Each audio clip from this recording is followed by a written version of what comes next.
Prions ensemble.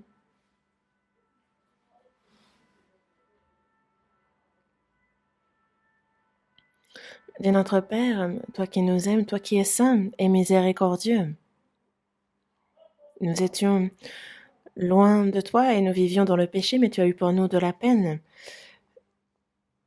Et c'est alors que nous ne te connaissions pas que tu nous as premièrement aimés.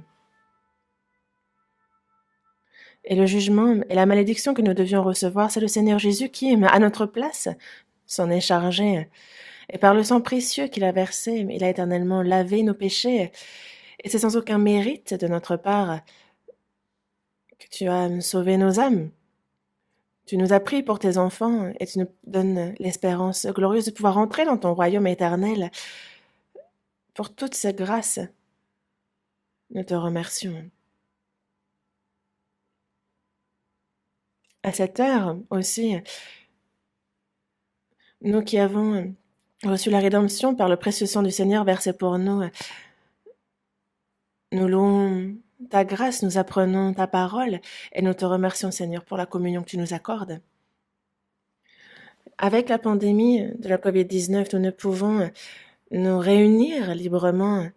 Nous ne pouvons pas non plus prêcher l'Évangile comme nous le voudrions. Mais Seigneur, tu es avec nous et tu nous aides. Merci. Nous avons eu la retraite et les frères et sœurs y ont mis tout leur cœur dans la prière, dans l'évangélisation.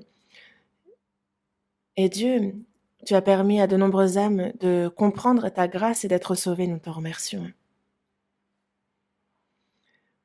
Et nous qui avons reçu la rédemption par le précieux sang du Seigneur versé pour nous, aide-nous à pouvoir vivre sans être honteux en tant que tes enfants, par ta parole, par la main de ta puissance, de ta grâce, soutiens-nous, afin que jusqu'à ce que nous entrions dans ton royaume, tu puisses nous guider et nous soutenir. Ceux qui ont écouté mais qui n'ont pas l'assurance du salut, qu'ils puissent continuer à écouter, que tous puissent être sauvés, guide-les en ce sens. Et pour les frères et sœurs qui sont premièrement sauvés, qu'ils ne soient pas découragés, qu'ils puissent continuer à guider ces âmes à toi, Seigneur. Et pour ce qui est de l'œuvre de leur salut, que nous puissions y mettre toutes nos forces, que nous puissions nous donner entièrement. Aide-nous pour cela. Pour toutes les églises en Corée, dans le monde entier. Tu nous as sauvés et tu nous as séparés saintement en cette fin des temps. Seigneur, il y a cette mission sainte que tu nous as confiée. Aide-nous à pouvoir pleinement nous en charger. Que par ta parole, par ta puissance, par ton amour, nous soyons revêtus pour ce faire. À cette heure, il y a cette volonté sainte que tu souhaites nous faire connaître et comment il nous convient aussi de vivre et d'agir devant toi. Enseigne-le-nous toujours plus. Et cette grâce que tu nous as déjà accordée, que nous puissions réaliser combien elle est grande et combien elle est abondante. Nous avons prié au nom du Seigneur Jésus. Amen. Merci. Avant qu'on ne commence le sermon, je pense que vous êtes curieux de connaître comment s'est passé donc la dernière retraite cet été. Et en fait, j'ai reçu les données statistiques précises. Donc, je vais vous en parler dans les grandes lignes. Donc, parmi les 216 églises en Corée, il y en a 44 dont nous n'avons pas encore reçu les rapports et les statistiques. Donc, on les a exclus. Et donc, on voyait cette feuille recto verso, couverte de noir. Donc, si je vous en résume le contenu,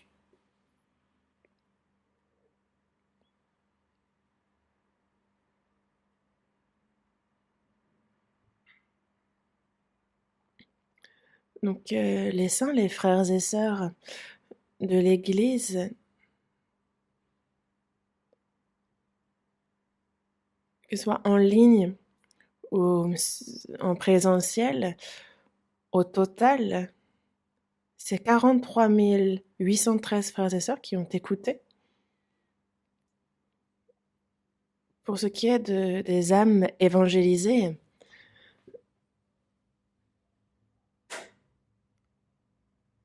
les invités qui ont écouté en ligne étaient 15 208 et ceux qui ont écouté à l'église étaient 16 044. Ainsi, les invités qui ont écouté au total étaient 16 852. Et parmi eux, ceux qui ont témoigné avoir l'assurance du salut sont au nombre de 1568. J'aimerais que ces statistiques soient exactes. Et merci beaucoup à tous ceux qui ont déclaré être sauvés.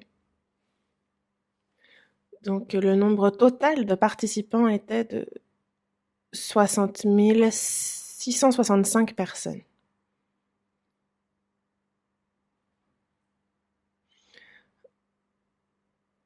L'année dernière, lorsque nous étions au centre pour la retraite, donc il y a eu 64 147 personnes inscrites.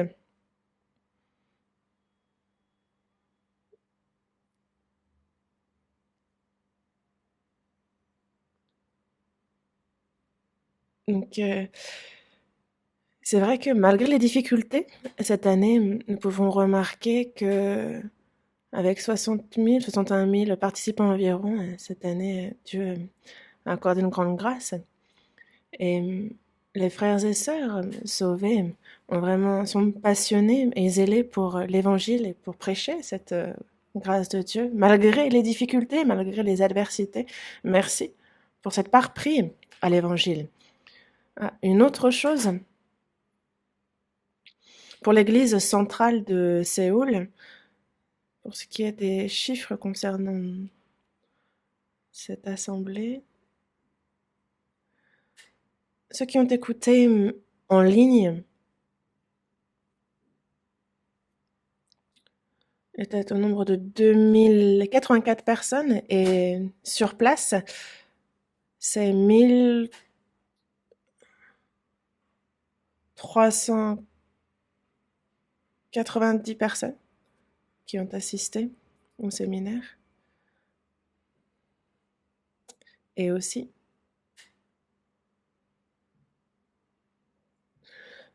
les frères et sœurs sauvés étaient 1587. Et cette fois-ci, les âmes évangélisées à l'église centrale, donc ceux qui ont écouté pour la première fois ou ceux qui ne sont pas encore sauvés, étaient 2252.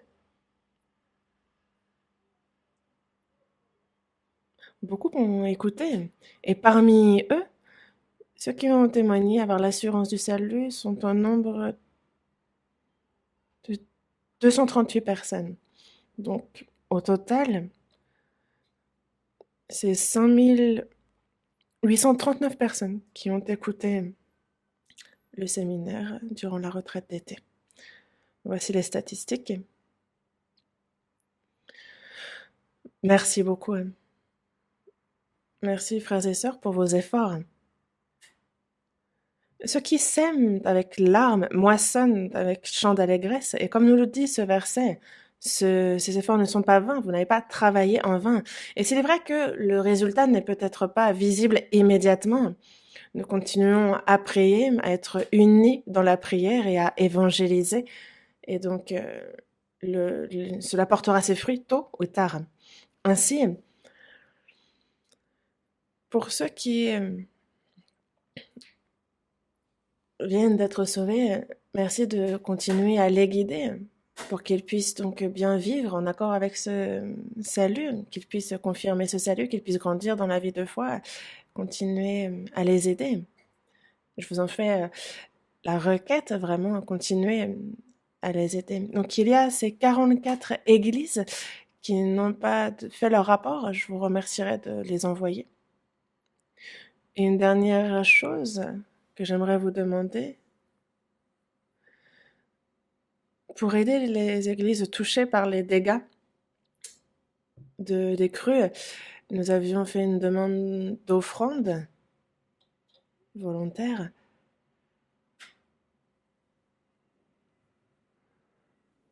parce qu'ils n'ont pas pu avoir la retraite comme nous à l'église. Nous n'avons pas encore pu aussi nous réunir pour en discuter, donc nous ne savons pas quelle est la somme réunie, mais l'Assemblée générale va réunir ces statistiques et faire en sorte que tous les frères et sœurs, les familles touchées par les crues, les églises touchées par les crues puissent être de manière égale et en proportion soutenues par l'offrande des frères et sœurs.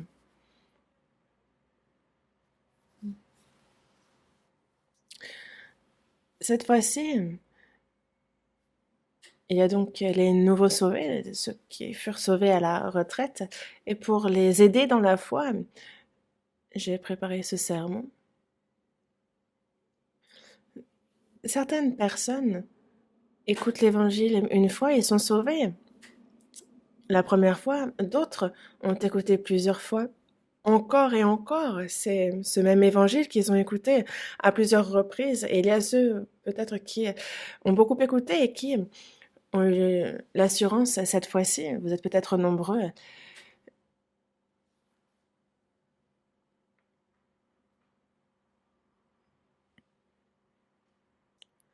C'est vrai que c'est un peu comme un médicament, selon la fréquence, ça dépend de comment on l'a pris, etc. Donc, certains peuvent se dire, ah, moi, ça tarde, moi, je ne suis pas encore sauvé, comment cela se fait-il? Il ne faut pas se décourager, il faut continuer à écouter, car ce n'est pas une chose qu'il nous faut abandonner, que ce soit 10 fois, 100 fois.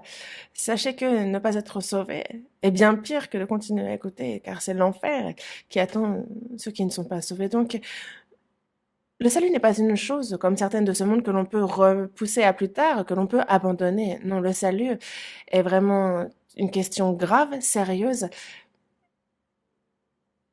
Et donc, nous prions pour que toutes les âmes soient sauvées. Nous nous efforçons que chacune d'elles soit sauvée. Donc, je vous inviterai à continuer d'écouter.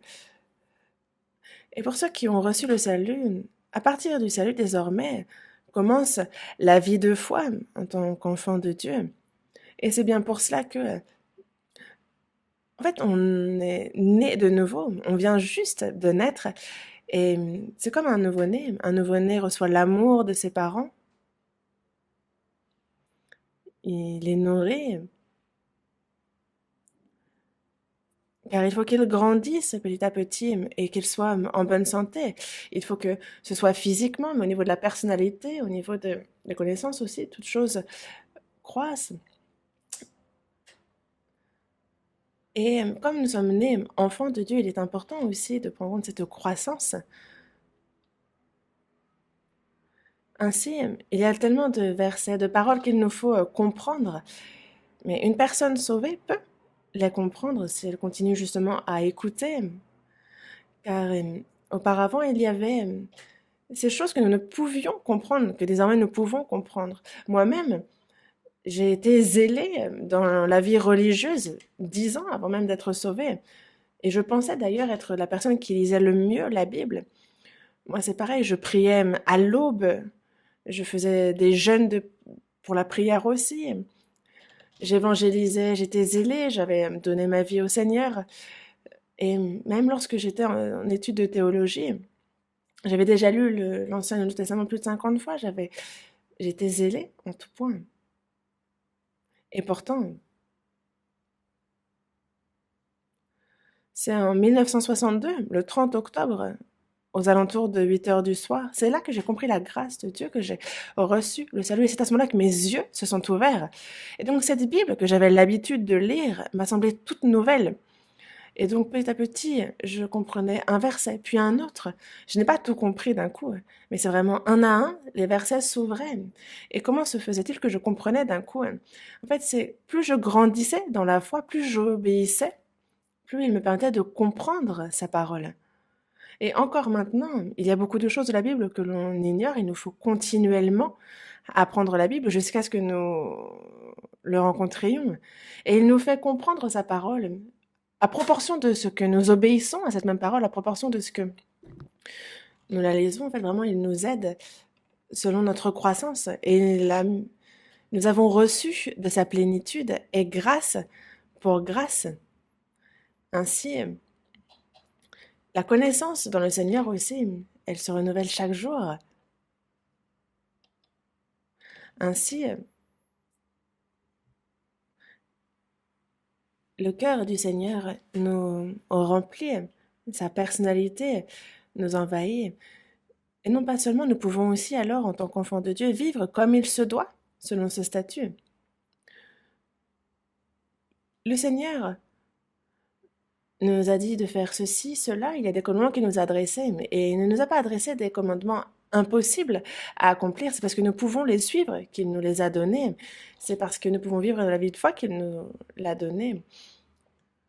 Il nous donne la sagesse, la puissance de pouvoir pratiquer sa parole, de pouvoir la vivre, et c'est pour ça que lorsque nous recevons le salut, nous qui étions de misérables pécheurs voués à l'enfer, nous avons failli terminer en enfer, et il nous a pourtant pardonné, il nous a pris pour ses enfants. Mais le jour du retour du Seigneur, très proche, le jour où nous viendrons devant lui, il faut que nous soyons sans honte pour pouvoir nous tenir dans sa gloire. C'est le souhait du Seigneur et c'est tout à fait possible. Si nous désirons avec ardeur la grâce, la parole de Dieu, alors on apprend sa parole. Et ce sont des choses que seuls, même si on lit la Bible intégralement, on ne peut pas comprendre sa parole. C'est pour ça que c'est vraiment au sein de l'Église que l'on apprend davantage. Et l'Église en synogramme est très intéressante parce que c'est enseignement et réunion. Donc c'est vraiment, nous nous réunissons pour être enseignés par le Seigneur, car le Saint-Esprit nous enseigne, il nous fait connaître les choses comme il nous a fait connaître la grâce et la parole de Dieu pour notre salut. Et quand nous en sommes remplis, vraiment, alors on peut pratiquer la parole du Seigneur. Ainsi, ce que nous devons faire, c'est être zélés dans l'apprentissage de la parole. Aujourd'hui, c'est la première épître aux Thessaloniciens, chapitre 1. C'est dans ce chapitre que nous avons intitulé ce sermon « Ceux qui aiment le Seigneur ». Première épître aux Thessaloniciens, chapitre 1. Première épître aux Thessaloniciens, chapitre 1, verset 4, il est dit « Nous savons, frères bien-aimés de Dieu, frères bien-aimés de Dieu ». Et moi, en voyant ce verset, ça m'a tellement touchée, mais à un point, frères bien-aimés de Dieu. Ici, frère désigne donc les chrétiens sauvés, nés de nouveau. Le Seigneur n'a pas honte de nous appeler frères, n'est-ce pas? Lui qui est saint, glorieux comme Dieu. Il est venu sur terre en homme pour mourir sur la croix pour le salut des hommes. Il est ressuscité, il a été élevé dans les cieux, il est désormais à la droite de Dieu et il intercède pour nous. Il n'a pas honte de nous appeler frères. Il a dit, il nous a appelés frères. Et donc nous qui sommes nés de nouveau, nous les saints, nous sommes frères, sœurs, et il n'y a pas de plus belle appellation que celle-ci. C'est vrai que frères, sœurs sont des termes que l'on retrouve souvent dans la Bible. Spirituellement, nous sommes tous enfants de Dieu, nous sommes tous frères et sœurs. Frères bien-aimés de Dieu. Pourquoi frère et pas sœur? Quand on dit frère, ça comprend aussi les sœurs. Et l'on voit bien combien l'amour de Dieu déborde. C'est une expression profonde, avec une signification profonde.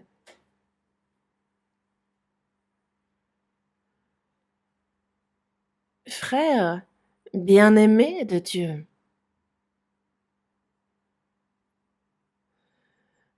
Avoir reçu le salut, c'est avoir compris l'amour de Dieu, l'avoir reçu. Désormais, la vie de chrétien, C'est ceux qui ont reçu cet amour de Dieu, qui vivent poussés par ce même amour. L'amour, surtout l'amour de Dieu ne nous a pas seulement sauvés, il transforme notre cœur, notre vie. Il a cette puissance-là, ce pouvoir.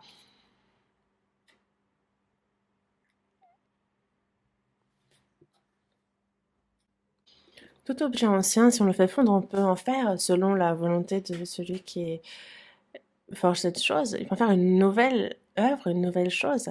Donc on fait fondre telle ou telle matière pour en faire, par exemple, de nouvelles assiettes, on peut en faire de nouveaux objets utiles. Nous étions comme des déchets voués à l'enfer, mais il nous a sauvés et son amour nous a fait entrer dans sa gloire. C'est son amour qui nous a transformés et a fait de nous une nouvelle créature. Et c'est bien pour cela qu'il nous dit frère bien-aimé de Dieu, frère qui avait reçu l'amour de Dieu. Dans Hébreux, chapitre 3, verset 1 aussi, il est dit frère saint qui avait part à la vocation céleste. Frères saints, vous qui êtes donc, qui avez reçu l'amour de Dieu, vous qui avez part à la vocation céleste, vous qui êtes saints et qui avez été appelés, qui avez reçu l'amour de Dieu. Certaines personnes reçoivent le salut, viennent à l'église et ils entendent frères, sœurs, et ça leur semble peu familier. Ils se disent, pourquoi il faut absolument s'appeler frère, sœur? Évidemment que par exemple, quand on a un ancien, quand on a une personne beaucoup plus âgée, spirituellement, c'est un frère, une sœur. Mais il est vrai que socialement, c'est délicat que de s'arrêter à l'appeler frère, sœur, et donc il faut être précautionneux à ce niveau-là. On peut dire grand-père ou professeur, ou quand on s'adresse à une personne plus âgée, bien plus âgée, il faut marquer le respect. Spirituellement, nous sommes tous frères et sœurs. Il y a des frères grands-pères, il y a des frères plus jeunes. Mais quand on parle de frères, il n'y a pas d'âge spirituellement. Frère bien-aimé de Dieu. Dans Jean chapitre 3, verset 16, il est dit Dieu a tant aimé le monde qu'il a donné son Fils unique. Il a tant aimé le monde, il a donc aimé tous. Tous ceux qui sont dans le monde, pas seulement les frères, mais tous dans le monde. Il a pris les péchés du monde entier, non pas seulement les miens, mais ceux du monde entier. Donc il l'a aimé tous, dont moi. À quel point? Au point qu'il n'a pas épargné son propre Fils et qu'il l'a livré pour nous. Il a donné son Fils unique.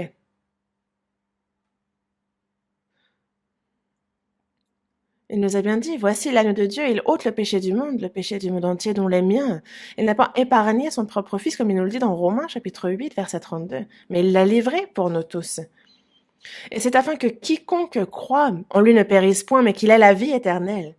Nous étions donc voués à la mort, nous étions pécheurs, mais il nous a fait passer.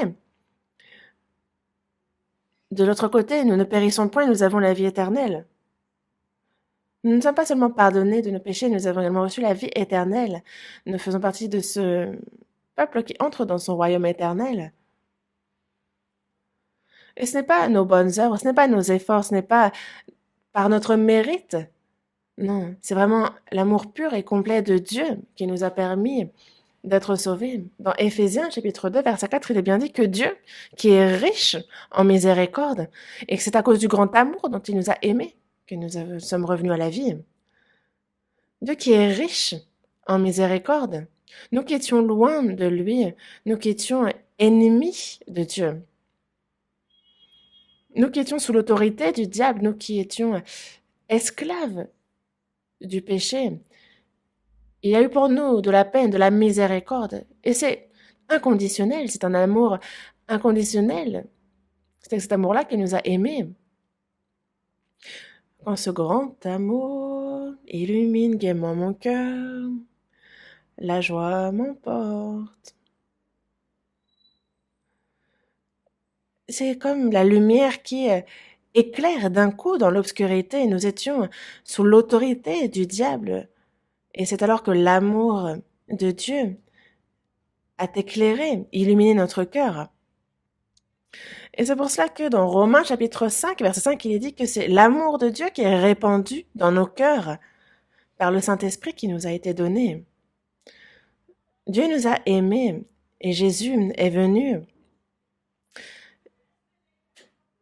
et il a manifesté son amour en allant jusqu'à mourir sur la croix. Il a ainsi accompli le salut. Et après que Jésus soit parti, c'est le Saint-Esprit qui, lui, est venu et qui nous a fait comprendre l'amour et la grâce de Dieu. C'est par le Saint-Esprit qui nous a été donné que l'amour de Dieu a été répandu dans nos cœurs. Cet amour a été versé, mais répandu en nous. Vous avez un verre vide, et c'est un peu comme y verser de l'eau cristalline. C'est pareil, Dieu a versé dans notre cœur son amour.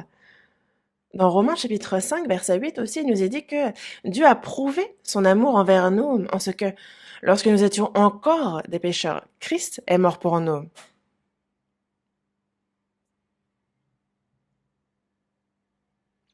Lorsque nous étions encore des pécheurs, lorsque nous étions ennemis, lorsque nous étions voués à l'enfer, alors Jésus-Christ est mort pour nous. Pourquoi? Par amour pour nous. Il a ainsi prouvé son amour envers nous. Jésus est l'incarnation, la personnification même de l'amour de Dieu. Dans Apocalypse, chapitre 1, verset 5, il dit que à celui qui nous aime, qui nous a délivrés de nos péchés par son sang. Il nous aime et c'est par son sang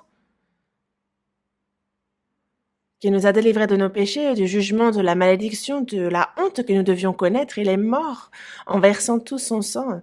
Et c'est ce sang, c'est par son sang qui nous a délivrés de nos péchés, qui nous a libérés, qui nous a purifiés. Pourquoi? Il n'y a pas de raison. C'est par amour.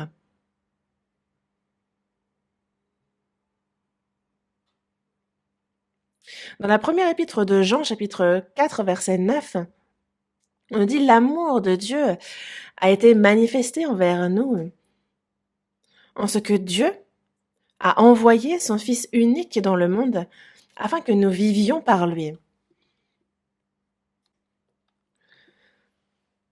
C'est pour le salut des âmes, de ces âmes qui étaient mortes, afin de les faire passer de l'enfer à son royaume. Il a ainsi donné son Fils unique. C'est ainsi qu'il a manifesté son amour envers nous. De nombreuses personnes disent croire, mais pourquoi n'ont-ils pas la paix et la joie et n'ont pas l'assurance du salut dans leur cœur? Pourquoi?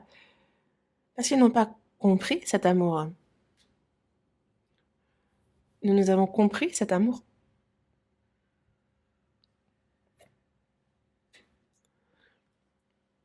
Dans la première épître de Jean, chapitre 4, verset 9, il est dit que, dans le verset 10, il est dit que ce n'est pas que nous avons aimé Dieu, mais en fait, il nous a aimés en premier, et il a envoyé son Fils comme victime expiatoire pour nos péchés. Nous étions ennemis de Dieu, mais c'est Jésus qui est mort sur la croix, et par le sang qu'il a versé, donc il a été fait victime expiatoire, et il nous a réconciliés avec Dieu. Dans la première épître de Jean, chapitre 4, verset 16, il est dit que nous avons connu l'amour que Dieu a pour nous et nous y avons cru. Dieu est amour. Nous avons connu l'amour de Dieu et nous y avons cru. L'amour qu'il a pour nous, car Dieu est amour. L'amour de Dieu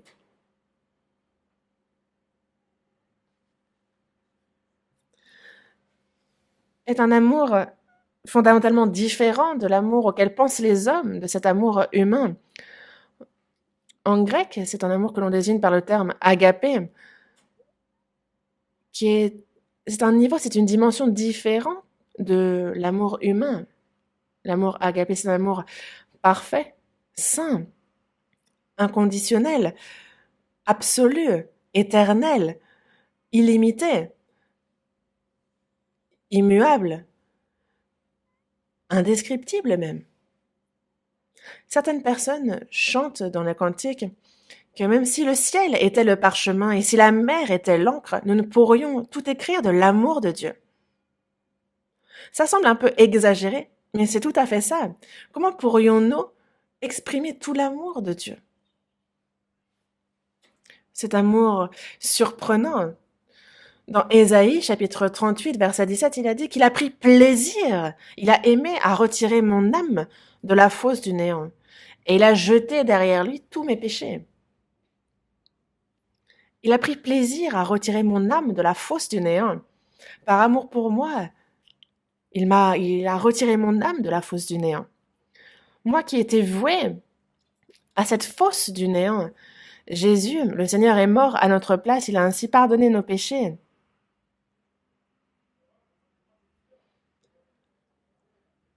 Et ces péchés ont été jetés derrière Dieu, il ne les voit plus. Cela exprime bien ici l'amour de Dieu. Et pourtant, c'est imparfait. On ne peut pas exprimer complètement cet amour.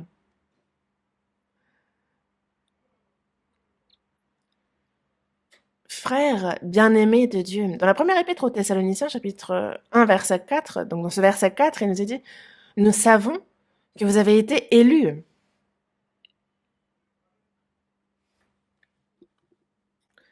Notre évangile ne vous ayant pas été prêché en parole seulement, mais avec puissance, avec l'Esprit Saint et avec une pleine persuasion. On voit l'apôtre Paul qui est donc à Thessalonique et qui prêche. Nous savons que vous avez été élus. Frères bien-aimés de Dieu, nous savons que vous avez été élus.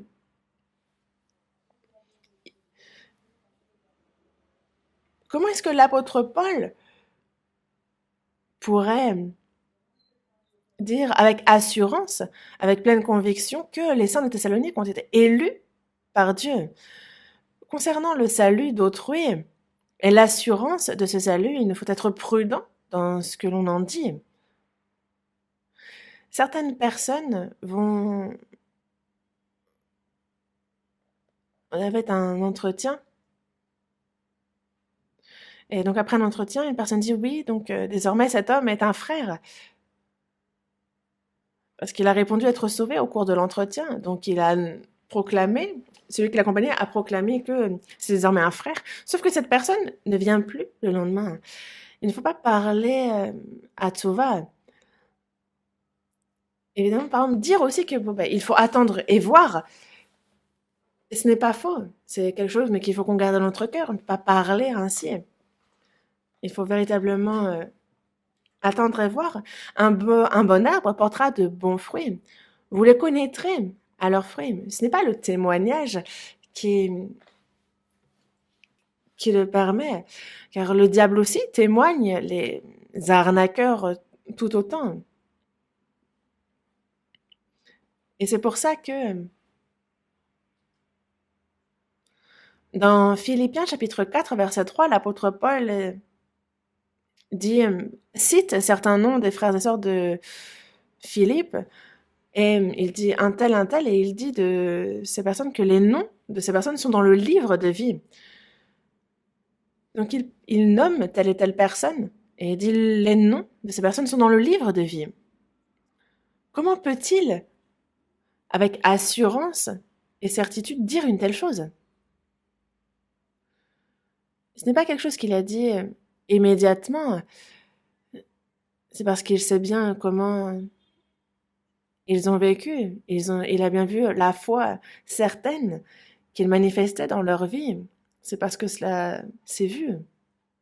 De la même manière, l'apôtre Paul s'adresse aux saints de Thessalonique et il dit, nous savons que vous avez été élus, vous êtes revêtus de l'amour de Dieu. Vous avez été élus de Dieu. Et ils ont pu en parler avec assurance parce que l'apôtre Paul connaît les frères de Thessalonique. C'est lui qui s'y est rendu et les a évangélisés. Il a d'ailleurs failli mourir à Thessalonique alors qu'il évangélisait. Les saints de Thessalonique, dès qu'ils ont reçu le salut, à partir de ce moment-là, on ignore, mais vraiment, ils ont été sujets à de nombreuses persécutions. Lorsqu'on parle d'être élu, dans l'Ancien Testament, après le déluge, il n'y eut personne qui cherchait Dieu. Et c'est alors que Dieu se choisit Abraham comme ancêtre de ce peuple qu'il s'est choisi, de ce peuple élu, le peuple d'Israël, peuple élu de Dieu. Et c'est pour cela que dans Deutéronome chapitre 7, versets 6 et 7, il est dit qu'il t'a choisi pour que tu fusses un peuple qui lui appartint entre tous les peuples qui sont sur la face de la terre. Et donc il s'est choisi en particulier un peuple, le peuple d'Israël, sur cette terre. Et jusqu'à la fin de cette terre, le peuple d'Israël est le peuple élu de Dieu. Mais entre cette élection et l'élection qui nous parle en Christ dans le Nouveau Testament, ce sont deux choses différentes. Les descendants d'Abraham, le peuple d'Israël aussi, s'ils ne sont pas sauvés, tous vont en enfer. Vous le savez, n'est-ce pas? Et c'est bien pour ça que dans la seconde épître à Timothée, chapitre 2, l'apôtre Paul dit, en parlant des Juifs, de ces Juifs qui cherchent à le tuer, qui sont rebelles contre lui, il dit « Je supporte tout à cause des élus ». Donc ceux qui ont été élus par Dieu, il parle ici du peuple d'Israël, mais lui qui sont contre l'évangile, qui sont rebelles et qui persécutent cet évangile, il dit « Supportez tout à cause de ces élus-là ». Car s'ils s'en prennent à lui physiquement, ils supportent tout parce que ce peuple d'Israël qui est élu de Dieu, il faut aussi qu'ils obtiennent le salut qui est en Jésus-Christ pour avoir avec la gloire éternelle. Il faut que eux aussi soient sauvés. Il faut qu'ils soient sauvés pour recevoir la vie éternelle, pour pouvoir avoir la gloire éternelle. Et c'est pour cela que élu dans l'Ancien Testament et élu dans le Nouveau Testament, élu en Christ, lorsque il nous a dit que nous sommes élus, c'est de deux choses différentes dont on parle. Il y a ce que Dieu nous a promis depuis la fondation au peuple d'Israël. Il a réservé Canaan, mais nous, c'est un nouveau ciel, une nouvelle terre dans les cieux. Et c'est depuis la fondation du monde qu'il a élu. Et c'est l'Église qu'il s'est prédestinée, qu'il s'est élu ainsi avant la fondation. Et lorsque nous sommes sauvés, alors nous entrons dans son plan, dans sa prédestination. C'est l'Église qu'il s'est ainsi prédestinée. Et c'est assez surprenant d'ailleurs. Et c'est pour ça que les saints de Thessalonique, on en parle comme étant bien-aimés de Dieu, comme élus de Dieu. Ils ont revêtu l'élection et ça nous est dit dans le verset 2, première épître aux Thessaloniciens, chapitre 1, verset 2, nous rendons continuellement grâce à Dieu pour vous tous, faisant mention de vous dans nos prières. Ici, il est dit nous, et donc si on regarde dans le verset 1 juste avant, il est écrit Paul et Sylvain, donc Paul et Silas, en fait, Sylvain,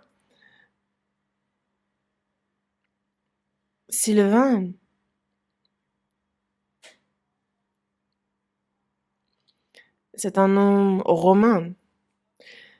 On a ensuite Timothée.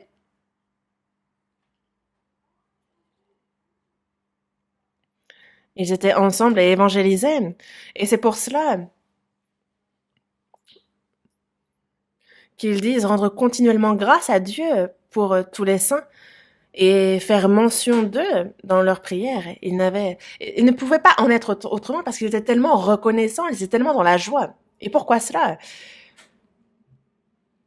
Dans le verset 3, nous rappelons sans cesse l'œuvre de votre foi, le travail de votre charité et la fermeté de votre espérance en notre Seigneur Jésus-Christ devant Dieu notre Père. Nous rappelons sans cesse. Mais de quoi? Ici, on nous parle de la foi, de la charité, de l'espérance, de l'œuvre de la foi. Une foi en Dieu, une foi qui agit, l'œuvre de votre foi. Dans la Bible, il y a des fois vaines, des fois abandonnées, des fois qui ont fait naufrage, des fois mortes. Il y a de nombreuses fois dans la Bible. Et c'est pour ça que l'apôtre Paul, dans la seconde épître aux Corinthiens, chapitre 13, verset 5, dit bien, examinez-vous vous-même pour savoir si vous êtes dans la foi, éprouvez-vous vous-même. Est-ce que votre foi est véritable? Est-ce que c'est une foi morte? Est-ce que c'est une foi reconnue par Dieu? Est-ce que c'est une foi rejetée par Dieu? Examinez-vous et assurez-vous de votre foi. Car ne reconnaissez-vous pas que Jésus-Christ est en vous, à moins peut-être que vous ne soyez réprouvé. Une personne qui croit avec assurance, qui a une véritable foi, a le Saint-Esprit en lui, et donc il connaît ces choses. Mais la foi des saints de Thessalonique était une foi vivante, active, l'œuvre de votre foi, une foi qui agit. L'œuvre de votre foi. Si on a la foi,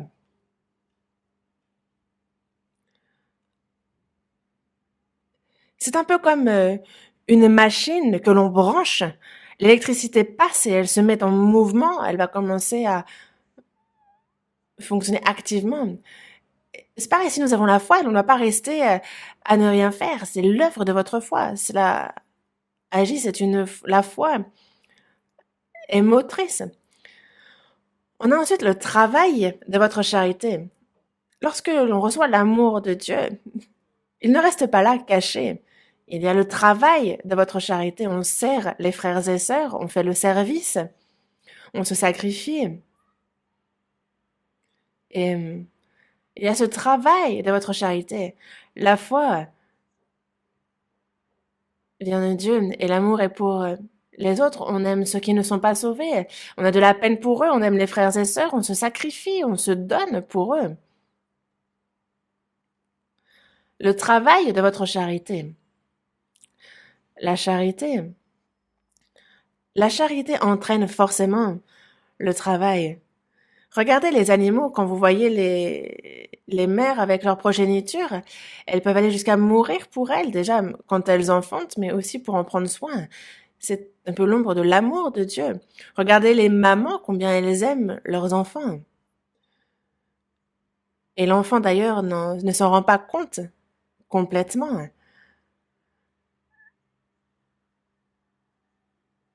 Et c'est vrai que, par exemple, elles ont à cœur de même souffrir à la place de leurs enfants si c'était possible. Et donc cette charité-là, cet amour de Dieu est en nous. Et c'est bien pour cela que dans la première épître de Jean, chapitre 3, verset 16, il est dit « Nous avons connu l'amour en ce qu'il a donné sa vie pour nous. Et nous aussi, nous devons donner notre vie pour les frères. » Le Seigneur a donné sa vie pour nous. Et donc nous aussi, nous devons donner notre vie pour les frères. Et il n'y a rien de spécial ici, tout à fait normal. Un coq qui fait cocorico. Rien de bizarre, tout à fait normal. Un coq qui commence à aboyer, là, on s'arrête. On se dit, mais il a un mauvais esprit. On serait complètement surpris si cela arrivait. Mais un coq qui fait cocorico. Il en va de même pour quelqu'un qui a compris l'amour de Dieu. Donner sa vie pour son frère, c'est tout à fait normal, c'est ce qu'il convient de faire, c'est juste naturel. Et le contraire serait d'ailleurs surprenant. On nous parle donc du travail de votre charité. Regardez les parents, comment ils se donnent pour leurs enfants jusqu'au bout. Que l'enfant doit d'ailleurs soit fasse les choses bien ou qu'il fasse des bêtises, les parents vont prendre soin de lui et l'aider jusqu'au bout. Et on nous parle ensuite de la fermeté de votre espérance. L'espérance, Dieu nous a sauvés.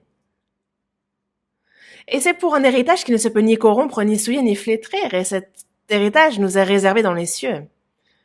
Dès que nous sommes sauvés, désormais, les cieux sont notre espérance. Nous n'avons pas d'espérance pour ce monde. Lorsque le Seigneur va revenir, nous serons transformés et semblables à sa gloire, et lorsque nous entrerons dans sa gloire ce jour-là, c'est cela notre espérance, c'est en cela que nous espérons. L'espérance. Fermeté de votre espérance. Et c'est parce que nous avons l'espérance que nous pouvons supporter toutes les tribulations. L'apôtre Paul, dès qu'il est sauvé, ensuite il a été au cœur de tribulations, d'épreuves. Mais il avait pourtant une joie débordante. Il était dans l'allégresse. Pourquoi? parce qu'il avait l'espérance. Il se réjouissait grâce à l'espérance. Les gens de ce monde s'arrêtent aux choses qu'ils ont sous les yeux, ils prennent plaisir, ils ont des émotions. Mais ce n'est pas de cela que nous nous réjouissons, ce n'est pas ce qui est notre espérance. Notre espérance à nous est dans les cieux. Parce que l'espérance qu'on voit n'est plus espérance. Ce qu'on voit, peut-on l'espérer encore? Mais nous espérons ce que nous ne voyons pas et nous l'attendons avec persévérance. Et même dans beaucoup de tribulations, dans beaucoup d'adversités, nous supportons. Et c'est bien là la fermeté de l'espérance. Ces trois choses étaient donc parfaites et c'est bien pour cela qu'ils étaient bien aimés de Dieu, sauvés, élus, et que cela ne faisait d'ailleurs aucun doute. Nous aussi, lorsque nous sommes sauvés, Dieu nous connaît. Et les autres vont seulement savoir ce qu'ils verront de ma foi, de ma vie. Mais ce n'est pas seulement connaître Dieu et inversement. Mais il faut que justement l'épreuve de notre salut se manifeste aussi pour que les frères et sœurs aussi puissent l'attester. Certaines personnes, on les voit, on se dit, je ne sais pas trop. Faut attendre et voir, parce que c'est vrai, quand on regarde comment il agit, on peut en douter. Et c'est vrai que quand on est jeune dans la foi, comme il est dit dans la première épître aux Corinthiens, chapitre 3, versets 1 et 2, en fait, les saints de Corinthe étaient sauvés depuis un moment déjà, et pourtant il existe encore des enfants en Christ. Ils avaient donc justement des disputes, ils avaient des jalousies, de l'envie. Et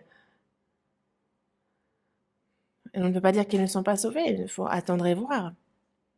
S'ils sont sauvés, il y a donc, s'il y a la vie, alors il y a forcément croissance, et cela porte du fruit. C'est pour ça que l'apôtre Paul a dit, nous savons que vous êtes élus. Et il a pu le dire avec assurance, car les saints de Thessalonique étaient vraiment, par rapport aux autres églises, vraiment une église exemplaire. L'apôtre Paul a dit, soyez mes imitateurs comme je le suis moi-même de Christ. Et les saints de Thessalonique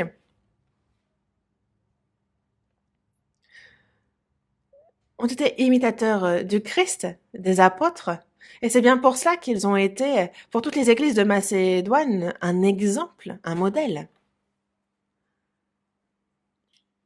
Les saints et la foi des saints de Thessalonique étaient vraiment une foi remarquable. Et c'est aussi la foi que nous devons avoir. Et aussi, parce qu'ils ont été revêtus de l'amour du Seigneur, et ils aiment le Seigneur en retour. Le Seigneur m'a aimé, et moi je l'aime en retour. Et parce qu'il m'a sauvé, et qu'il va revenir. Mais c'est sur la croix qu'il a pardonné mes péchés. Il m'a aimé. Il est mort sur la croix pour moi. Il a été orné de la couronne d'épines. Et c'est la honte et la malédiction sur moi, je devais recevoir qu'il a lui-même reçu. Et je ne peux donc que l'aimer en retour. Dans la première épître de Jean, chapitre 4, verset 19, il est dit, pour nous, nous l'aimons parce qu'il nous a aimés le premier. Cet amour que nous avons reçu nous pousse à l'aimer en retour, c'est le résultat. Dans Jean chapitre 5, verset 42, les Juifs le disent bien. Jésus s'adresse, aux Juifs et il dit, je sais que vous n'avez point en vous l'amour de Dieu. Parce que les Juifs se disaient, le peuple élu se disait descendant d'Abraham, comme si leur foi était bonne. Ils avaient un cœur qui pensait ainsi, mais Jésus leur disait, non. Je sais que vous n'avez point en vous l'amour de Dieu. Je sais. Dans la première épître aux Corinthiens, chapitre 8, verset 3, il dit, mais si quelqu'un aime Dieu, celui-là est connu de lui. Si nous aimons le Seigneur le sait et Dieu le sait aussi. Nous sommes connus de lui. Le salut, c'est la compréhension de l'amour, la vie de foi c'est finalement l'expression de mon amour en retour pour l'amour que j'ai reçu. Et nous sommes donc poussés par cet amour, car l'amour de Jésus nous presse. Nous sommes comme l'on se doit à cet amour. Je suis devenue esclave de cet amour nous presse. Comment est-ce qu'une personne qui a reçu cet amour pourrait vivre comme si de rien n'était, comme si elle n'avait rien reçu?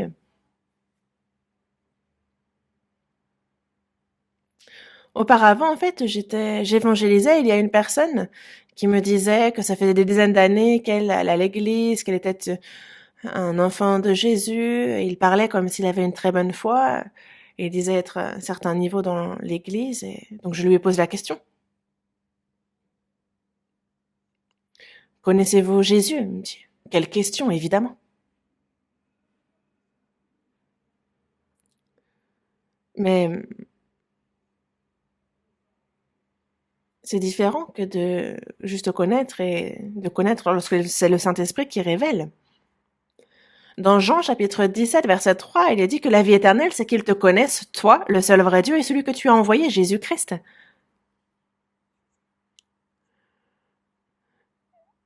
Une véritable connaissance, une connaissance avec certitude, et une foi avec certitude sont liées.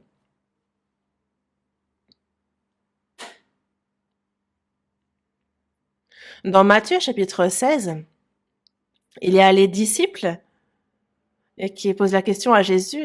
Non, Jésus pose la question à ses disciples, il dit « Que disent les gens de moi ?» Et les disciples répondent tu es Jean-Baptiste. Les uns disent que tu es Élie, que tu es Jérémie, un des prophètes. Ça, c'est le côté positif. Mais certains disent de Jésus qu'il est possédé par des esprits, qu'il est menteur. Mais ils ne lui en ont pas parlé. Il dit l'un des prophètes.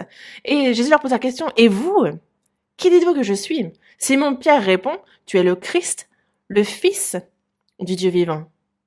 Tu es le Christ. Par là, il entend le Messie en hébreu. Tu es celui qui a été promis dans l'Ancien Testament. C'est toi le Christ, le Messie, le Fils du Dieu vivant. Ah, c'est une réponse claire et précise et c'est la bonne. Jésus a dit à Pierre, tu es heureux, Simon, fils de Jonas, car ce ne sont pas la chair et le sang qui t'ont révélé cela, mais c'est mon Père qui est dans les cieux. Il parle ici du Saint-Esprit qui le fait connaître. Et donc, je lui demande s'il connaît Jésus, il me dit oui. Et donc, j'ai eu besoin d'une autre question. Je lui dis, mais croyez-vous en Jésus? Il me dit, quelle question? Évidemment, j'y crois. Je suis zélé dans ma foi d'ailleurs.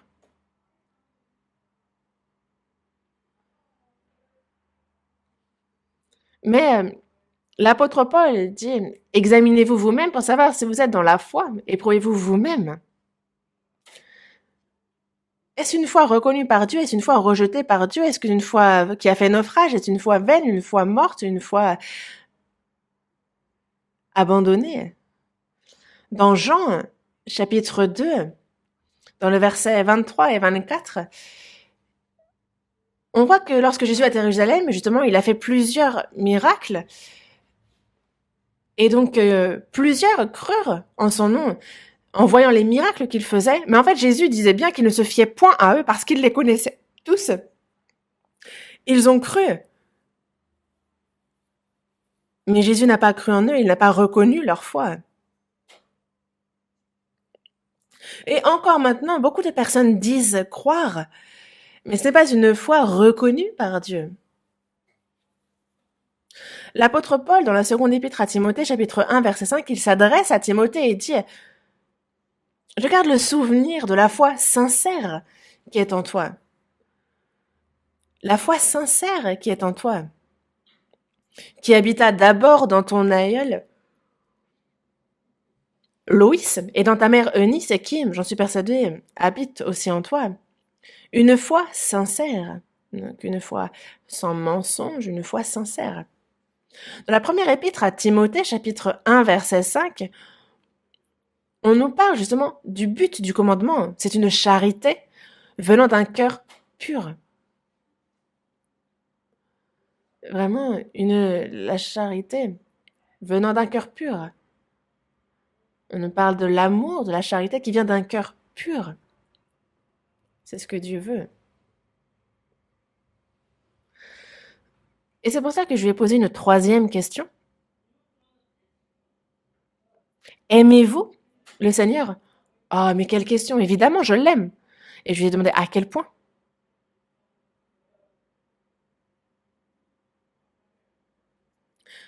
Qui ne peut pas dire par sa bouche qu'il aime le Seigneur? Non. Certains aiment même leur chien. Certains aiment l'amour, aiment le divertissement, certains aiment ce monde, et d'ailleurs, ils l'aiment plus que Dieu. Et donc, ce n'est pas tout. Mais à quel point aimes-tu le Seigneur? Parce qu'il nous a bien dit, celui qui aime son père ou sa mère plus que moi n'est pas digne de moi, et celui qui aime son fils ou sa fille plus que moi n'est pas digne de moi. Il avait dit que nous ne sommes pas dignes de lui si nous ne laissons pas derrière notre mère, notre père. Si on aime davantage notre fils ou notre fils, même plus que notre propre vie. Nous ne sommes pas dignes si nous aimons plus ces choses-là que lui. Et qu'est-ce qu'il entend par là? Et donc, moi, j'ai posé la question à cet homme, est-ce que vous avez des enfants? Il m'a dit, oui, j'ai 3 fils. Et il a commencé à s'en vanter, car l'un est professeur d'université, l'autre est militaire et le troisième est médecin. Et je lui ai dit, ah, d'accord. Est-ce que vous aimez le Seigneur plus que vos fils? Et il ne répondait pas. Et un moment plus tard, il m'a dit, sincèrement, je ne comprends pas le Seigneur et sa parole. Le Seigneur veut qu'on aime lui et que lui. Moi, je vais être honnête, je ne peux pas aimer le Seigneur plus que mes fils. Au moins, il fut sincère. Et je lui dis, oui, évidemment, c'est certainement le cas. Il m'a dit, pourquoi?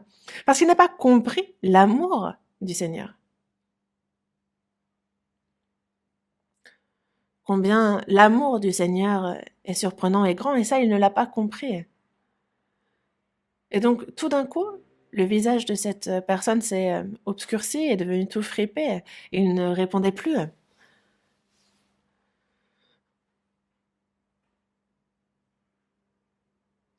Aimer un petit peu, tout le monde peut le faire et pour tout le monde. Le souci est de savoir à quel point est-ce qu'on aime le Seigneur. Selon comment nous l'aimons, en fait, ça change ce qui en ressort.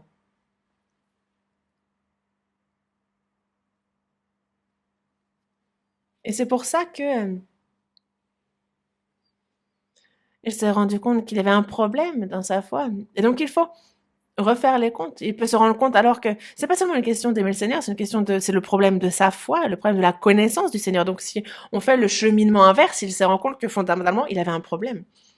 Et il a écouté donc le séminaire et à la dernière session, il m'a dit, ah, désormais, pardon, j'ai compris. Désormais, vraiment, j'aime le Seigneur plus que mes fils. J'ai compris. Lorsqu'on comprend, c'est quelque chose qui devient tout à fait évident et naturel.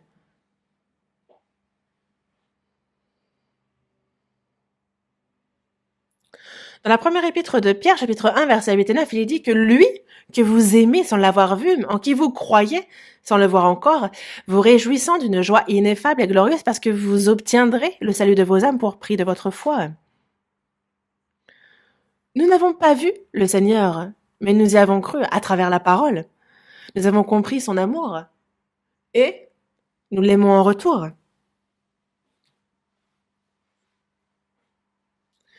Jésus, après avoir ressuscité, dans Jean chapitre 21, verset 15, il s'adresse à Pierre et il dit, Simon, fils de Jonas, m'aimes-tu plus que ne m'aiment ceux-ci?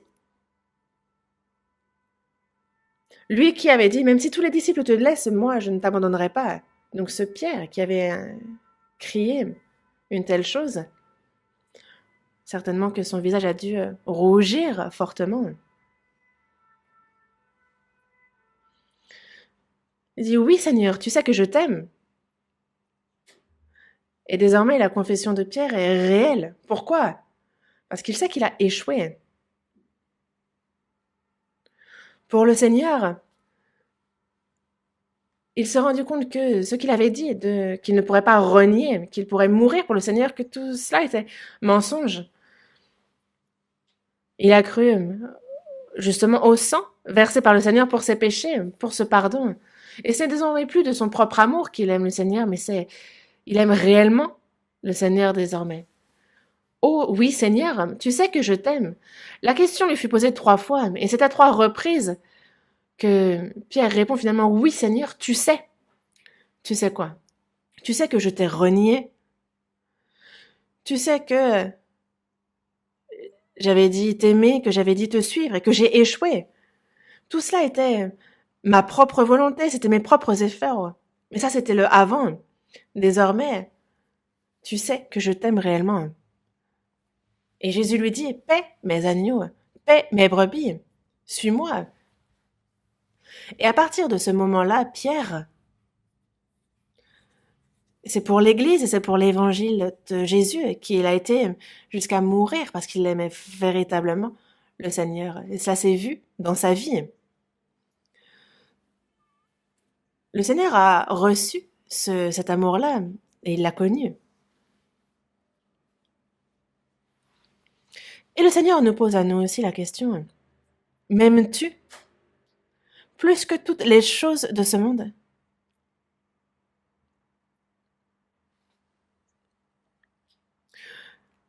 Car tout en disant croire au Seigneur, il y en a tellement qui finalement ne l'aiment pas réellement, qui disent seulement par la bouche, je crois, je t'aime de plus en plus chaque jour, mais non, ils le savent bien, ils le sentent à l'intérieur, ce n'est pas le cas. Ils aiment le divertissement, l'argent plus que Dieu, et ils sont remplis du monde. Dans la première épître à Timothée, chapitre 6, verset 10, il est dit de l'amour, de l'argent, que c'est une racine de tous les maux. Et dans la première épître de Jean, chapitre 2, versets 15 et 16, il nous est dit « N'aimez point le monde, ni les choses qui sont dans le monde. Si quelqu'un aime le monde, l'amour du Père n'est point en lui, car tout ce qui est dans le monde, la convoitise de la chair, la convoitise des yeux, l'orgueil de la vie, ne vient point du Père, mais vient du monde. »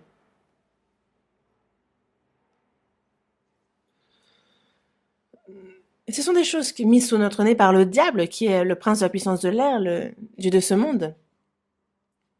N'aimez point le monde, ni les choses qui sont dans le monde. Dans Jacques, chapitre 4, verset 4, il est dit « Adultères que vous êtes, ne savez-vous pas que l'amour du monde est inimitié contre Dieu? Celui donc qui veut être ami du monde se rend ennemi de Dieu. » Qu'est-ce qu'être ami? C'est s'apprécier, c'est aimer, c'est bien s'entendre. Bien s'entendre avec qui? Avec le monde. C'est profiter du monde, y prendre plaisir. Et une telle personne est dite adultère, ennemie de Dieu. Et c'est pour cela que dans Colossiens, chapitre 3, verset 5 aussi, on nous dit de la cupidité que c'est une idolâtrie. La cupidité est quelque chose, c'est de l'idolâtrie aux yeux de Dieu. Dire de sa bouche, aimer Dieu, le servir, et avoir dans son cœur des idoles cachées aux yeux de Dieu.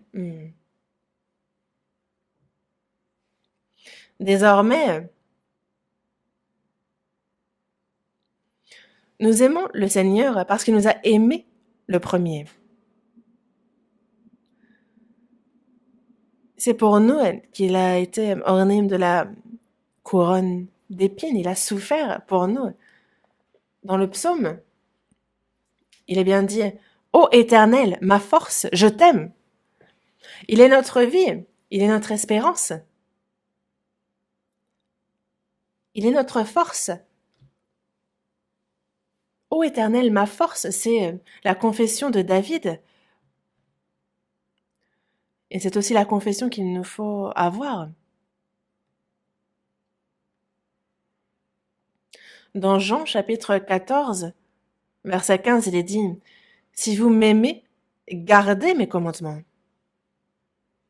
Dans Jean chapitre 14, verset 23, il dit que si quelqu'un m'aime, il gardera ma parole et mon Père l'aimera. Nous viendrons à lui et nous ferons notre demeure chez lui.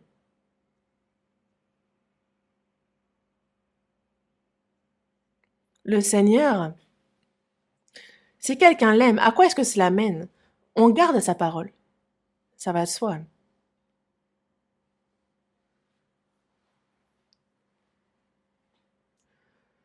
Aimer le Seigneur et garder sa parole. Alors mon Père l'aimera. Les parents aiment évidemment davantage les enfants qui obéissent. Ils aiment plus un peu le second amour.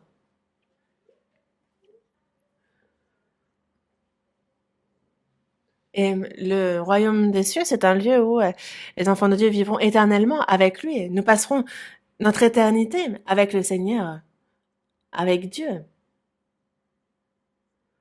Nous qui étions ennemis de Dieu, nous qui étions voués à l'enfer, il nous a aimés. Et jusqu'à ce que nous entrions dans son royaume, il nous garde, il nous aime, il nous préserve. Et il reviendra nous chercher pour nous emmener dans son royaume. Et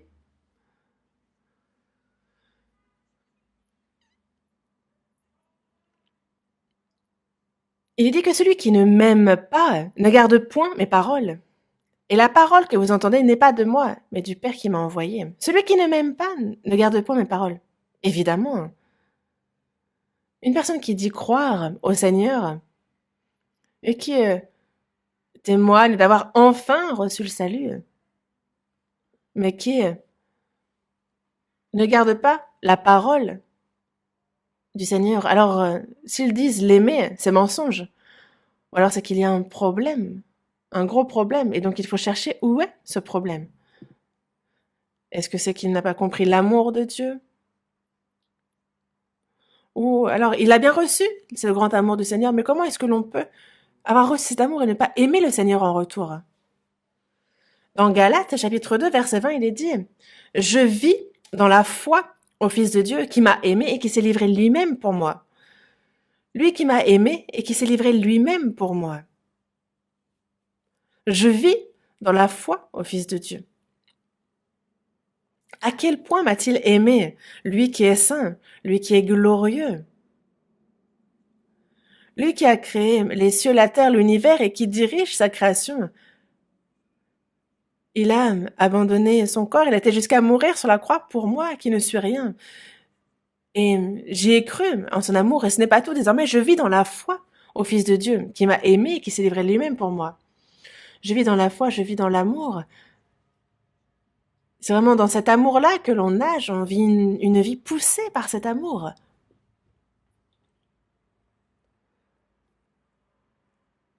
C'est bien ça la vie du chrétien.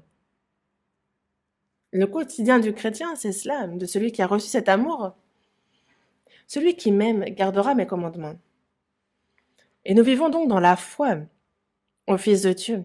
Dans Jean chapitre 15, verset 9, il est dit que comme le Père m'a aimé, je vous ai aussi aimé. Demeurez dans mon amour.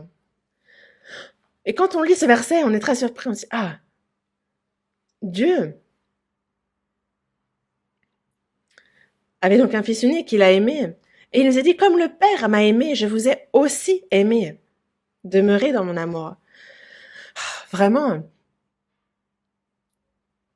Lorsque Jésus a été baptisé dans le Jourdain et qu'il est ressorti de l'eau, et il a entendu une voix, celui-ci est mon fils bien-aimé, en qui j'ai mis toute mon affection.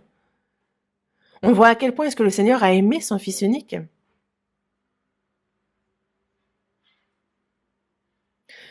Et c'est pour nous qui étions des pécheurs, qui étions voués à l'enfer, c'est pour nous qu'il a donné son fils unique.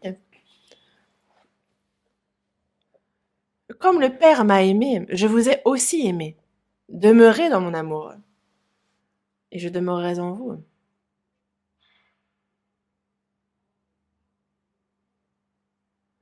C'est un amour vraiment surprenant. Évangile selon Jean, chapitre 13. verset 34. Évangile selon Jean, chapitre 13, verset 34. Je vous donne un commandement nouveau, aimez-vous les uns les autres comme je vous ai aimé, vous aussi aimez-vous les uns les autres. Je vous donne un commandement nouveau, aimez-vous les uns les autres. Un commandement nouveau, il y avait donc un ancien commandement,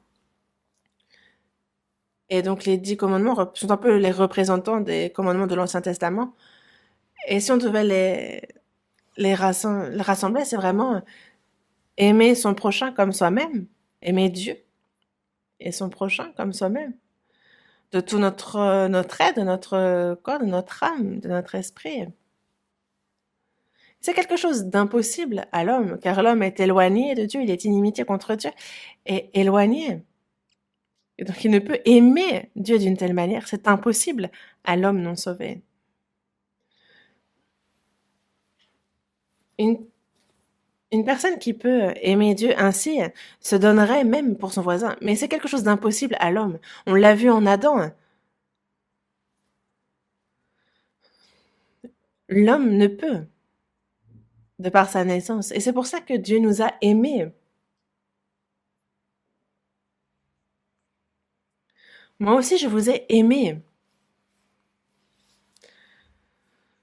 Comme le Père m'a aimé, je vous ai aussi aimé. Et il nous dit de nous aimer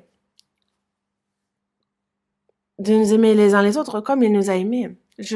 Aimez-vous les uns les autres comme je vous ai aimés.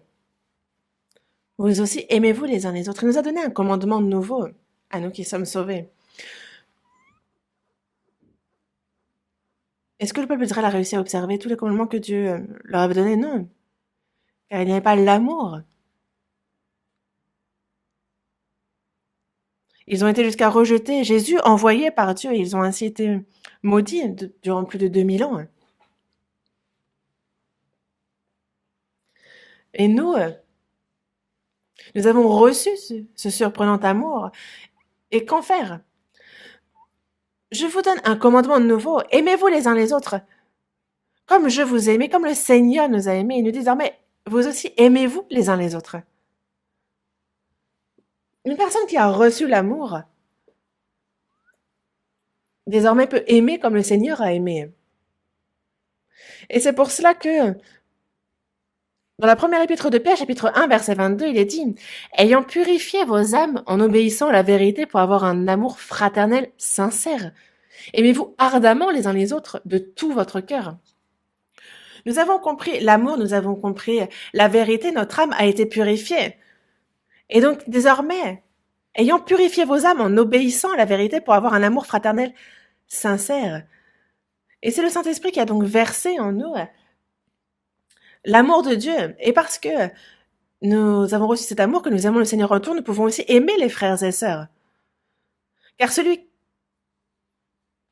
qui n'aime pas son frère et qu'il voit, comment peut-il aimer Dieu qu'il ne voit pas? Quelqu'un qui n'aime pas son frère, comment peut-il dire aimer Dieu? C'est un mensonge. On ne peut aimer Dieu qu'on ne voit pas si on n'aime déjà pas le frère que l'on voit. Et ce n'est pas s'aimer les uns les autres que d'aimer ceux qui ne sont pas sauvés, c'est d'avoir de la peine pour eux, de la miséricorde pour eux. C'est quelque chose qui est nécessaire aussi. Un peu comme le Seigneur nous a aimés alors que nous étions encore pécheurs, lorsque nous étions encore inimitiés contre Dieu. Alors que nous aussi, quand on voit ceux qui ne sont pas sauvés, on a de la peine pour eux. Et on s'efforce afin qu'ils soient sauvés. Mais il nous faut vraiment, avec l'amour du Seigneur, aimer les frères et sœurs comme le Seigneur lui-même nous a aimés. Je vous donne un commandement nouveau. Aimez-vous les uns les autres. Comme je vous ai aimé, vous aussi aimez-vous les uns les autres. Comment faire une telle chose? Mais si on s'aime les uns les autres, à ceci tous connaîtront que vous êtes mes disciples, si vous avez de l'amour les uns pour les autres. Quand on s'aime ainsi, alors les gens nous regardent et font « Ah, ils s'aiment les uns les autres. Ah, on dirait bien des enfants de Dieu. Ah, ce sont bien des disciples du Christ. » Et alors ils complimentent. Et ils disent « Ah, mais est-ce que je pourrais les rejoindre, en faire partie? Est-ce que moi aussi, je ne pourrais pas aimer comme eux? Est-ce que ce n'est pas quelque chose qu'il désirait s'il nous voit vivre ainsi? Une personne qui se dit sauvée et qui hait les uns les autres, qui critique et qui n'aime pas autrui, est-ce que ça peut réellement être un disciple de Christ? Les personnes qui non sauvées qui le voient lui diraient bah, toi et moi, il n'y a pas grande différence.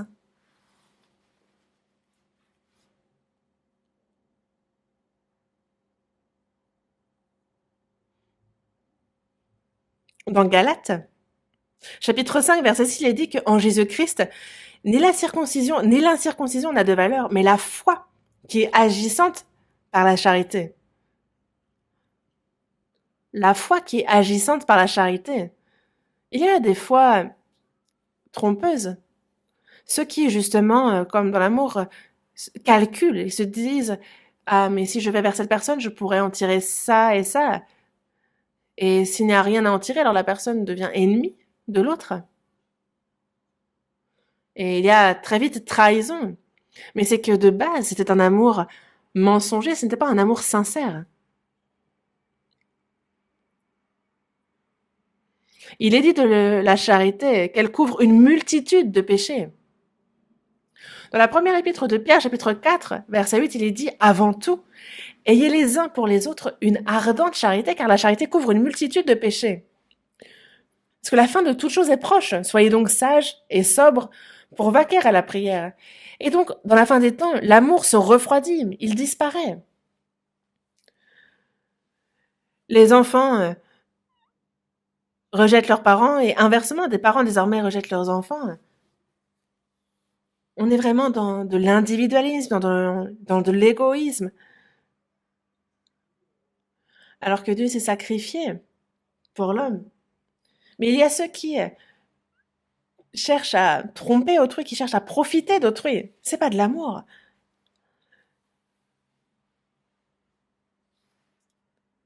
C'est bien le contraire même de l'amour. C'est pour cela que, comme Jésus nous a aimés, comme le Seigneur nous a aimés, comme Dieu nous a aimés, il nous donne ce verset, ce nouveau commandement où il faut s'aimer les uns les autres. On ne peut pas vivre en oubliant cela. C'est autant un commandement nouveau, il nous faut toujours nous efforcer d'observer ce nouveau commandement, car l'amour est en nous. Il nous l'a donné en abondance et il nous faut désormais le déverser. Et on pourra donner. C'est une source sans fond, donc on peut toujours donner cet amour. Dans Romains chapitre 8, verset 35, il dit « Qui nous séparera de l'amour de Christ ? Sera-ce la tribulation, ou l'angoisse, ou la persécution, ou la faim, ou la nudité, ou le péril, ou l'épée ? Ni les anges, ni les dominations, ni les choses présentes, ni les choses à venir, ni les puissances, ni la hauteur, ni la profondeur. En fait, rien ne pourra nous séparer de l'amour de Dieu manifesté en Jésus-Christ, notre Seigneur. Quelles que soient les diversités, les épreuves, nous pouvons tout vaincre avec cet amour. Les puissances, la nature, la profondeur, l'angoisse, les tribulations, la faim, la nudité, le péril ou l'épée, on pourra me couper la gorge, ça ne me séparera pas de l'amour de Dieu. Les tribulations, l'angoisse, les persécutions, les choses présentes, les choses à venir, les anges, les puissances, ça aussi, ça ne peut nous séparer de l'amour de Christ. Cet amour est fort. À quel point est-ce que l'amour est-il fort? Dans Cantique des Cantiques, dans le chapitre 8, verset 7, il est dit de cet amour que les grandes eaux ne peuvent éteindre l'amour. Et les fleuves ne le submergeraient pas. Quand bien même un homme offrirait tous les biens de sa maison contre l'amour, il ne s'attirerait que le mépris. Cette flamme de l'amour ne peut être éteinte même par les grandes eaux du déluge. Les fleuves ne submergeraient pas la flamme de l'amour. Quand un homme comme un homme offrirait tous les biens de sa maison contre l'amour, il ne s'attirerait que du mépris. Mais méprisé parce que qui peut s'imaginer acheter l'amour avec de l'argent? Non. Certains, justement, trahissent l'amour pour quelques sous. D'autres trahissent l'amour quand ils voient quelqu'un de plus beau, quelqu'un de plus riche. Est-ce que vous pensez que c'est de l'amour, ça? On voit parfois un grand-père, une grand-mère qui ont fait face à tout, le meilleur comme le pire, et ils sont toujours ensemble. Ils sont l'un pour l'autre ce qui leur est arrivé de mieux. Et c'est vraiment un amour sain désormais. Non plus un amour physique, non plus un amour égoïste, non plus un amour émotif, un amour conditionnel. Non, un amour sain. L'amour entre nous et le Seigneur, qu'est-ce qui pourrait nous en séparer?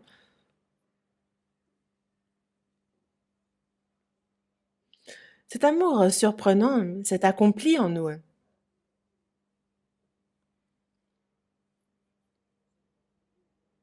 Cet amour surprenant.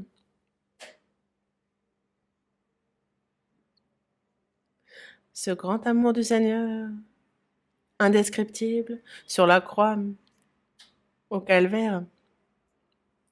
Cet amour surprenant est venu. Cet amour saint, justement, s'est accompli dans notre cœur. La flamme de l'amour ne peut être éteinte par quoi que ce soit. Et c'est d'ailleurs notre énergie, notre force motrice dans la vie de foi. Parce qu'il nous a aimés, nous l'aimons. Parce qu'il nous a aimés, nous aimons les frères et sœurs. Parce qu'il nous a aimés, nous gardons sa parole. Parce qu'il nous a aimés, nous pouvons supporter les tribulations et les épreuves. Parce qu'il nous a aimés, nous prêchons son évangile. Et nous vivons pour lui. L'amour de Christ nous presse. Cet amour en moi agit. Il est à l'œuvre. Dans la seconde épître aux Corinthiens, chapitre 5, verset 15, il est dit qu'il est mort pour tous, afin que tous ceux qui vivent ne vivent plus pour eux-mêmes, mais pour celui qui est mort et ressuscité pour eux. Seuls ceux qui ont compris cet amour peuvent aimer le Seigneur en retour. Afin que ceux qui vivent, ce sont donc les vivants ne vivent plus pour eux-mêmes, mais pour celui qui est mort et ressuscité pour eux. Donc nous ne vivons plus pour nous-mêmes. Nous vivons désormais non plus pour nous-mêmes, mais pour celui qui est mort et ressuscité pour nous. Comment une personne, justement, qui a connu cet amour-là pourrait-elle vivre pour elle? Nous ne vivons plus pour nous-mêmes et nous ne mourrons plus non plus pour nous-mêmes. Que nous vivions, que nous mourions, nous vivons, nous mourrons pour le Seigneur, nous sommes au Seigneur. Cet amour-là a complètement changé notre raison de vivre, notre système de valeurs. Ça a complètement tout bouleversé. Que ce soit les honneurs, la richesse de ce monde, cela aura beau être attirant, cela aura beau être brillant, cela n'a pas de lien avec la gloire de Dieu, alors cela n'a aucun intérêt pour nous. L'apôtre Paul l'a bien dit. Considérer tout ce qui était pour lui un gain, finalement comme de la boue, afin de gagner Christ. Le monde pourra bien me complimenter, ils pourront bien tout m'offrir. Si cela ne glorifie pas Dieu, alors je jette une telle chose. Même s'il faut pour cela que je sois pauvre, même s'il faut que je sois méprisé ou que je meure, même si je dois être insulté. Si cela me permet de glorifier Dieu, alors ça vaut bien mieux que tout ce que ce monde veut m'offrir. Pourquoi? Parce que ça permet de gagner Christ, qu'il est glorifié par moi. Parce que nous aimons le Seigneur, nous pouvons faire cela. Parce que le Seigneur nous a aimés, nous pouvons souffrir et supporter toute épreuve. Parce que le Seigneur nous aime. Lui-même il a eu la couronne d'épines, il a été cloué sur la croix, il a versé tout son sang. Et il nous a ainsi sauvés. C'est ainsi qu'il a accompli le salut. Et c'est parce qu'il nous aime que nous l'aimons et que nous pouvons entièrement nous sacrifier. Même s'il fallait que mon sang coule pour lui, même si nous versions tout notre sang, cela ne rembourserait pas le prix que lui a payé. Donc, quels que soient les efforts à fournir, quelles que soient les épreuves que l'on rencontre, ce n'est absolument pas comparable à ce que lui a souffert, au sacrifice que lui a dû faire. N'est-ce pas? Le Seigneur qui est monté sur la champ du calvaire, quand je pense à lui, ah, c'est incomparable à ce que moi je subis. C'est donc incomparable. Il a prié et le sang s'est mêlé à sa sueur, lui qui a ainsi prié pour nous. Il fut giflé par les soldats, il fut frappé sur tout son corps, à la tête. Il a porté sa croix, il s'est pourtant effondré, il a repris la marche, il a été crucifié. Lui qui a souffert des heures sur la croix.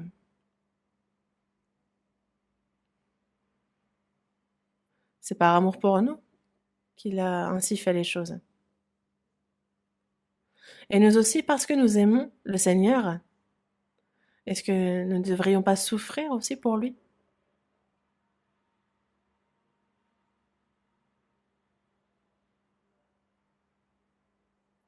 Dans la Genèse, chapitre 22, verset 12, on voit Abraham qui offre en sacrifice Isaac, son fils unique, comme en holocauste.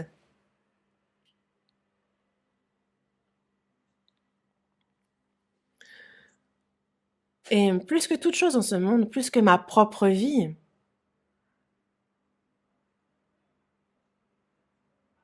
plus que mon fils, ma fille, parce que j'aime le Seigneur plus que toute autre chose.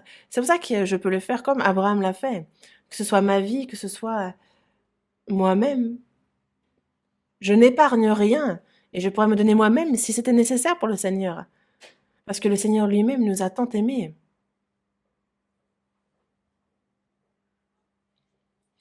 Dans le psaume 91, verset 14, dans le psaume 91, verset 14, il est dit « Puisqu'il m'aime, je le délivrerai, je le protégerai, puisqu'il connaît mon nom. Si nous aimons le Seigneur, alors il nous protège. De toute adversité, jusqu'au bout, il nous garde et nous protège, quelles que soient les difficultés que l'on rencontre. Dans Romains, chapitre 8, verset 28, il est dit que nous savons du reste que toute chose concourt au bien de ceux qui aiment Dieu, de ceux qui sont appelés selon son dessein. Qui sont ceux qui aiment le Seigneur? Ceux qui ont été appelés selon son dessein, ceux qui ont été sauvés, aiment le Seigneur en retour. Et désormais, à partir de maintenant, toute chose concourt au bien de ceux qui l'aiment. Quoi qu'il arrive, quelles que soient les tribulations, les épreuves, toute chose concourt au bien de ceux qui aiment Dieu. Toute chose concourt au bien. Joseph s'est appuyé sur Dieu jusqu'au bout, il l'a aimé. Et c'est pour ça que quelle que soit la tentation et les épreuves auxquelles il a fait face, même s'il a été emprisonné, il n'a pas mis de côté la foi qui s'appuyait en Dieu et c'est donc jusqu'au bout que Dieu l'a protégé. Il l'a sorti des épreuves. Il l'a placé à une position glorieuse. Puisqu'il m'aime, je le délivrerai, je protégerai, puisqu'il connaît mon nom. Dans le psaume 91, on voit justement que les tribulations, que ce n'est aucun fléau ne s'approchera de lui, qu'aucun malheur n'arrivera parce que justement, il l'aime. Si nous aimons le Seigneur, alors le Seigneur, c'est jusqu'au bout qu'il va nous protéger. Il ne nous abandonnera pas, quelles que soient les épreuves, les difficultés. Au final, cela concourt à notre bien. C'est pour cela que dans Éphésiens chapitre 6, verset 24, il dit que la grâce soit avec tous ceux qui aiment notre Seigneur Jésus-Christ d'un amour inaltérable.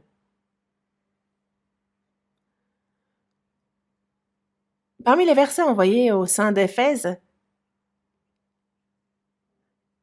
il est dit que la grâce est avec tous ceux qui aiment notre Seigneur Jésus-Christ d'un amour inaltérable.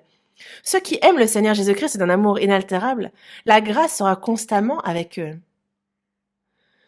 Mais dans la première épître aux Corinthiens, chapitre 16, verset 22, l'apôtre Paul